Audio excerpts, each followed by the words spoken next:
Hello दोस्तों, मैं आशा करता हूँ कि आप सब अच्छे होंगे। तो दोस्तों, अब हम लोग जो लूसेंट का जो बैकग्राउंड जो हम लोग वीडियो बना रहे हैं उसका ये चौथा भाग है। कौन सा भाग है? चौथा भाग है। तो दोस्तों, यदि आप सब एक बार और यदि आप सब इस चैनल पर नए हैं तो मेरे चैनल को सब्सक्राइब कीजिए। और जो जो पहला पार्ट, दूसरा पार्ट और तीसरा पार्ट देख चुके हैं तब इस वीडियो को देखिएगा तो समझ में आएगा, नहीं तो समझ में नहीं आएगा। तो बेहतर है कि आप लोग सबसे पहला भाग, दूसरा भाग, तीसरा भाग देख लें, उसके बाद चौथा भाग देखिएगा। तो बिना समय खर्च किए आज का वीडियो हम लोग शुरू करते हैं। दोस्तों, आज हम लोग बात करेंगे यजुर्वेद के बारे में। किसके बारे में? यजुर्वेद के बारे में। आप देख सकते हैं जो आपका जो यजुर्वेद है, देखिए दोस्तों, इसके बारे में बात की गई है। यजुर्वेद के बारे में जो सस्वर पाठ के लिए मंत्रों तथा बलि के समय अनुपालन के लिए नियमों का जो संकलन यजुर्वेद कहलाता है।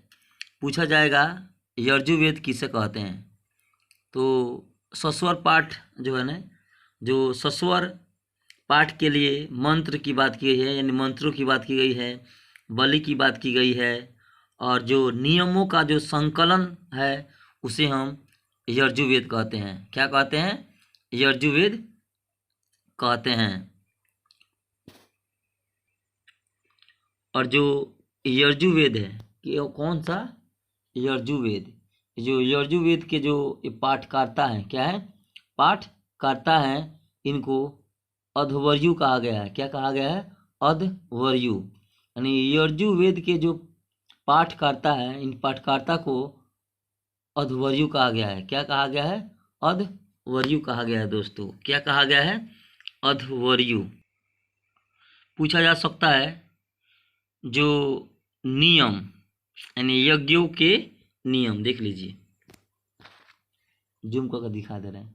जो यज्ञ होते हैं, यानी यज्ञों के नियम, यज्ञों के नियम और विधि विधानों की बात की गई है। किस वेद में? यजुर्वेद में। किस वेद में? यजुर्वेद में। किस वेद में दोस्तों? यजुर्वेद में। अब बात है, इसमें भी बलिदान विधि का भी वर्णन किया गया है। किसका? बलिदान विधि का। पूछा जाएगा, जो मेंशन नहीं किए हैं, बलिदान विधि कौन सा दोस्तों? बलिदान विधि। बलिदान विधि की बात की गई। जो बलिदान विधि की बात की गई है किस वेद में है? यजुर्वेद में। किस वेद में? यजुर्वेद में है। समझ में आ रहा है ना दोस्तों? और पूछा जाएगा कि जो यजुर्वेद में गद और पद की चर्चा की गई है। पूछा जाएगा गद और पद किस वेद में है? यजुर्वेद में। वो कौन ऐसा वेद है जिसमें गद और पद, यानी दोनों की बात की गई है, गद की भी और पद की बात की गई है? तो यजुर्वेद। कौन सा वेद है? यजुर्वेद। अब दोस्तों, हम लोग सामवेद की बात करेंगे। किस वेद की? सामवेद। दोस्तों, साम का जो शाब्दिक अर्थ होता है, गान होता है। साम का शाब्दिक अर्थ क्या होता है? गान होता है। पूछा जाएगा जो साम का शाब्दिक अर्थ क्या होता है? गान होता है। क्या होता है? गान होता है।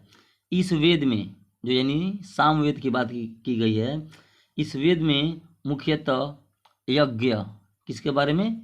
यज्ञों के बारे में,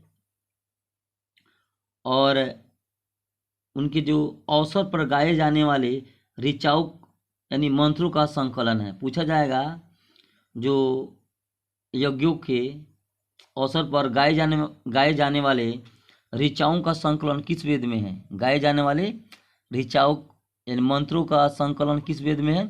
सामवेद में। यानी यज्ञों में जो गाए जाने वाले जो मंत्र हैं, यानी जो ऋचाएँ हैं, किस वेद में है? सामवेद में है। और इनके पाठनकर्ता को क्या बोलते हैं? उद्रात्री बोलते हैं। क्या बोलते हैं? उद्रात्री बोलते हैं।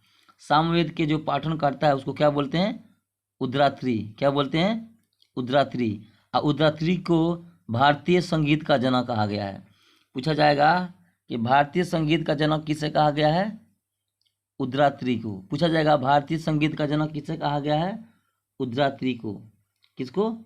उद्रात्री को।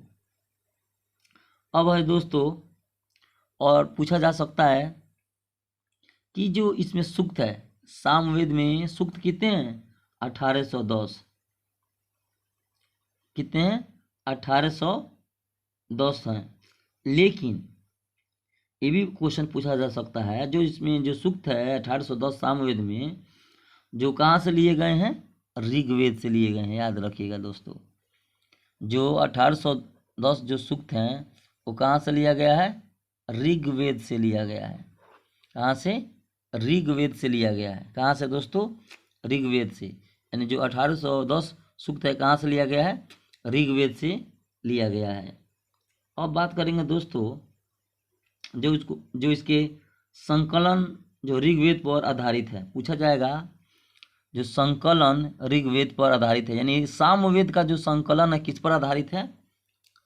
जो सामवेद का संकलन है किस पर आधारित है? ऋग्वेद पर आधारित है। किस पर?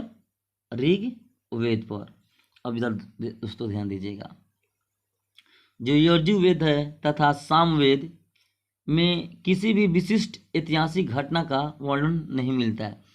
पूछा जाएगा ऐतिहासिक घटना का वर्णन नहीं मिलता है। क्वेश्चन में पूछ सकता है कि ऐतिहासिक घटना का वर्णन नहीं मिलता है। वो कौन कौन सा वेद है? यजुर्वेद है और सामवेद है। कौन कौन सा वेद है? यजुर्वेद और सामवेद में ऐतिहासिक घटना का वर्णन नहीं मिलता है दोस्तों। अब हम लोग बात करेंगे दोस्तों अथर्ववेद के बारे में। किसके बारे में? अथर्ववेद के बारे में।